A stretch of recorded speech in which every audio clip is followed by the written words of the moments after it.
Et le professeur Narcisse Elenga, professeur de pédiatrie à l'Université des Antilles et de la Guyane, responsable du centre de référence de drépanocytose Guyane, est notre invité. Professeur, bonjour. Bonjour. Alors, cette conférence ne portait pas uniquement sur la drépanocytose. Effectivement, cette conférence portait sur la drépanocytose et les thalassémies, qui sont des autres maladies héréditaires, donc génétiques, de l'hémoglobine, mais cette fois-ci caractérisée par un défaut de synthèse de l'hémoglobine.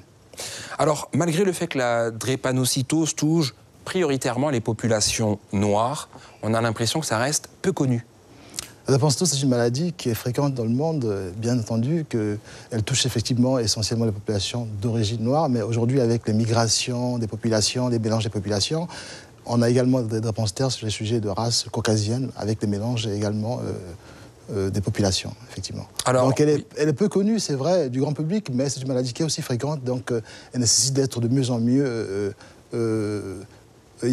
quand on en parle de mieux en mieux. D'ailleurs, même hier, à l'université, il y a eu une conférence avec des étudiants qui ont été invités. On leur a parlé de la drépanocytose, on leur a parlé également des métiers de la recherche, de la santé également, et des coopérations internationales, pour inciter ces étudiants de Guyane à pouvoir également s'intéresser à la recherche. Alors justement, quel est l'intérêt de cette coopération internationale? Vous savez l'échange des connaissances, déjà, premièrement, un matériel peut-être plus pointu chez nos voisins, matériel médical? Déjà, premièrement, essayer de voir un peu, de partager nos connaissances communes, de partager nos pratiques communes. Vous savez que la drépanocytose est une maladie qui concerne donc plus essentiellement les Afro-Caribéens, alors que nous sommes un peu plus proches ici des pays de la sous-région comme le Suriname, le Brésil, le Cuba et Jamaïque, qui sont un peu plus, avec lesquels nous partageons les mêmes origines, entre guillemets.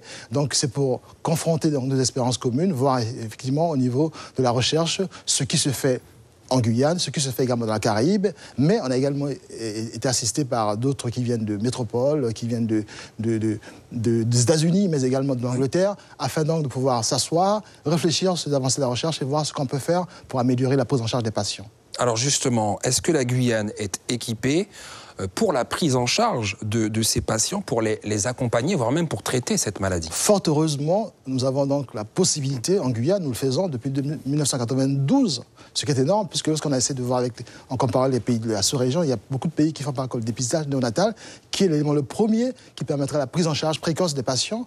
Aujourd'hui, nous avons un centre intégré, un centre de référence de la drépanocytose à l'hôpital de Cayenne, où on a des médecins formés, des infirmières qui sont très expertes, on fait même du recours. C'est-à-dire qu'on a la possibilité également de recourir, d'avoir l'expertise par rapport aux autres centres de Guyane. Donc nous avons un centre qui permet donc la prise en charge médicale des patients, la prise en charge psychologique, mais également l'accompagnement. Donc on a tout ce qu'il faut pour une bonne prise en charge en Guyane. Et lorsque les patients ont besoin de greffe de moelle osseuse, étant donné qu'on travaille en collaboration avec Paris, donc les patients ont cette possibilité d'avoir la greffe de moelle osseuse, bien sûr, à Paris. Sauf que nous sommes en train de réfléchir sur quelle méthode innover pour que les patients qui sont dans des situations précaires, de précarité, puissent aller à Paris, parce que c'est quand même au moins 9 mois de vie à Paris, avec tout ce que cela comporte, évidemment. Mais la greffe de moelle osseuse ne garantit pas une rémission, ne garantit pas que l'on guérisse. Oui, mais quand on a un donneur compatible sur le système des greffes d'organes, on peut arriver à guérir, mais sachez que la guérison autour de 95%, et quand même 5% avec des risques, soit de rejet ou alors des risques également de mortalité. Alors comment est-ce qu'on peut très rapidement peut-être endiguer ce phénomène? Quand on sait qu'on est porteur, c'est peut-être se renseigner, savoir si son partenaire est aussi porteur? Effectivement, la prévention primaire commence par éviter les mariages entre deux porteurs, parce que c'est deux porteurs qui vont avoir le risque d'avoir un enfant qui va naître drépanocytaire.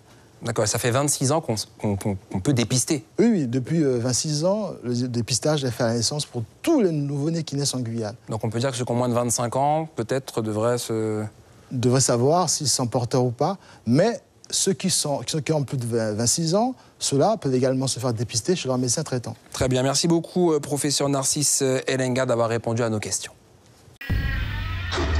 Suivez l'info sur Guyana Première, télé, radio et Internet.